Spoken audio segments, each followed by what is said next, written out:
Orange County Registered Digital. Hello and welcome to the OCVarsity Hoop Show. I'm your host, Jonathan Khamis, and I'm being joined by Steve Fryer, and the playoffs are finally here.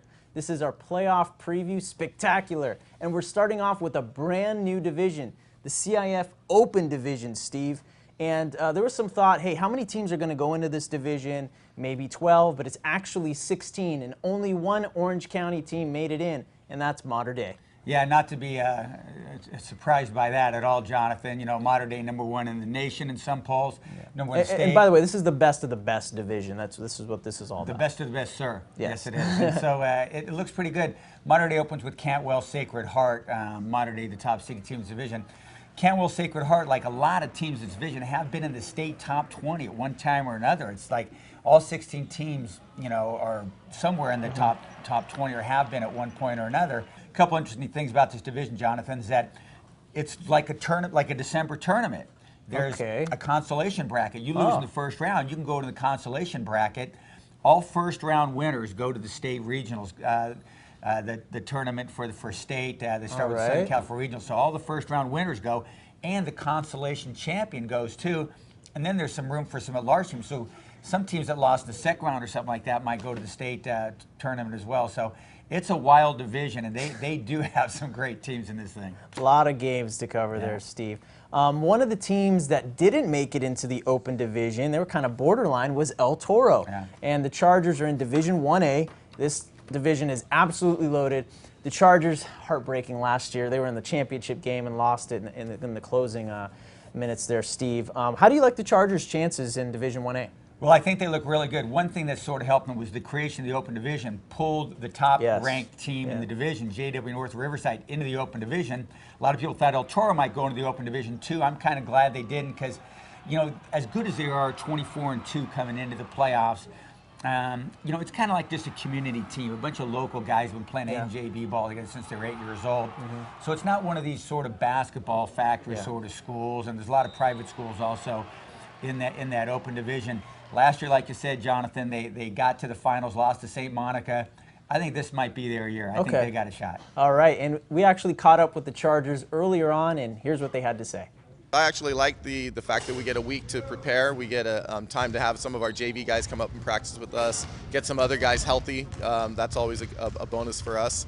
And just the excitement that the school starts to get into being in the CIF playoffs. I think that's it's good for our fans and good for the community. Hopefully it should be a pretty good crowd. We have a pretty good Charger Freak show that comes out for our game, so hopefully they'll come out for CIF. Our first round opponent is Chaparral. They play like really scrappy and just like really hard, kind of like a Capital Valley type of thing. And like the field in 1A, every team's actually competitive. Like we have film in every team, and I kind of watch all of them. And like every team plays really hard, so it's not like a cakewalk. It would have been fun to be in the Open Division, but at the same time, it's good to be where we are. All right, thanks to the Chargers. And credit El Toro, Steve. When we were there, we talked to them about, hey, you guys didn't make it in the Open Division. How do you feel about that? And a little bit disappointed because they kind of wanted to see how they would how they would fare against some of these top schools. So I like the attitude they have there, and they're ready for the playoffs. And actually, Coach Dixon told me to wish you a happy 75th birthday. Thanks a lot. That's my IQ, not my age. Yeah, there you go. Other divisions to talk about, Steve. Well, specifically, let's stay on to 1A. There's a lot of other county teams in there.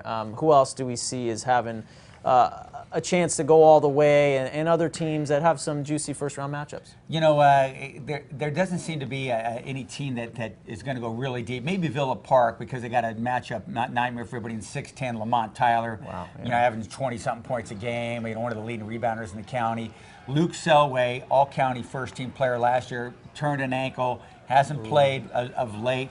They're hoping they can get him back. He's a pretty crucial guy to what they do. They have a really good first-round match with Godinez. Godinez got a great young player, Brandon Smith. A lot of people don't know him. He's an under-the-radar guy, pretty spectacular player. Catell's in this Division II. They just beat Savannah, first Savannah League loss in 27 games. So, so Catell's kind of a fun team to watch too. But I like El Toro in that group. Looking outside in other divisions, in 2 single-A, Sonora.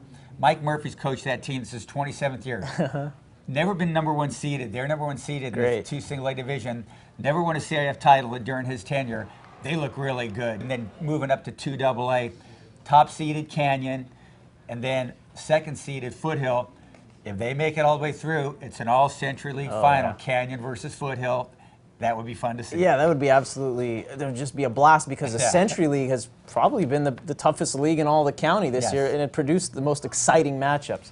Yeah. All right, our thanks to Steve Fryer. That's the playoff preview spectacular, but we'll be back next week to gauge the rest of the rounds in the playoffs. I'm Jonathan Khamis, and check out OCVarsity.com where we've got you covered. Orange County Register. We are here in the service of Orange County.